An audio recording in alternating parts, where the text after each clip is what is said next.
اللہ الرحمن الرحیم 7واں پارہ آیت نمبر 76۔ بسم اللہ الرحمن الرحیم۔ پھر جب رات کی تاریکی ان پر چھا گئی تو انہوں نے ایک ستارہ دیکھا تو فوراً فرمایا کہ یہ میرا رب ہے۔ سو جب وہ غروب ہو گیا تو فرمایا کہ میں غروب ہو جانے والے سے محبت نہیں رکھتا۔ مطلب لوگ پہلے ستاروں کی، چاند کی، سورج کی پوجا کرتے تھے، تو حضرت ابراہیم علیہ السلام نے بھی دیکھا جب ستارہ نکلا تو لوگ اس کی پوجا کرتے تھے، تو انہوں نے کہا یہ میرا رب ہے۔ تو پھر وہ تھوڑی دیر بعد جب صبح ہوئی تو ستارہ غائب ہو گیا۔ غروب مطلب ہوتا ہے غائب ہو گیا۔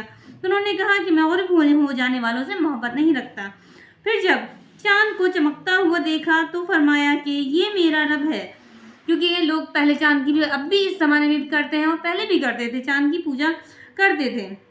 وہ غائب ہو گیا۔ اب صبح ہوئی تو چاند بھی غائب ہو گیا، تو انہوں نے کہا کہ یہ میرا رب ہے۔ تو جب وہ غروب ہو گیا تو آپ نے فرمایا کہ اگر میرا رب مجھ کو ہدایت نہ کرتا تو میں گمراہ لوگوں میں شامل ہو جاتا۔ پھر جب آفتاب کا مطلب ہوتا ہے سورج، چمکتا ہوا دیکھا، آپ نے فرمایا کہ یہ میرا رب ہے تو سب سے بڑا ہے، یہ تو سب سے بڑا ہے۔ سورج جو ہوتا ہے چاند سے، اور چاند ستاروں سے سب سے بڑا ہوتا ہے، تو انہوں نے کہا یہ تو سب سے بڑا ہے۔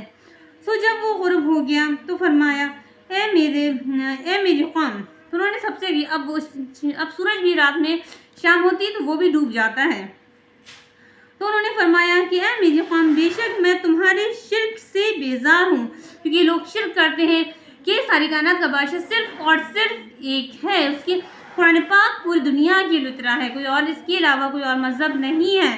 لوگ چاند کی پوجا کرتے تھے پہلے، اب بھی کرتے ہیں، ستاروں کی، سورج کی پوجا کرتے تھے، اب بھی کرتے ہیں۔ تو انہوں نے کہا میں شرک سے بیزار ہوں، میں کبھی شرک نہیں کروں گا، اور اگر میں شرک کروں گا تو میں برباد ہو جاؤں گا، جیسے کہ تم لوگ برباد ہو رہے ہو۔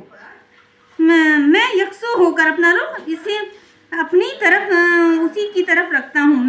اب میں سب کچھ بھول کر، یہ چاند سورج لوگ پوچھتے ہیں، تو میں ان سب چیزوں کو چھوڑ کر اپنا رخ اپنے مالک اپنے اللہ کی طرف رکھتا ہوں۔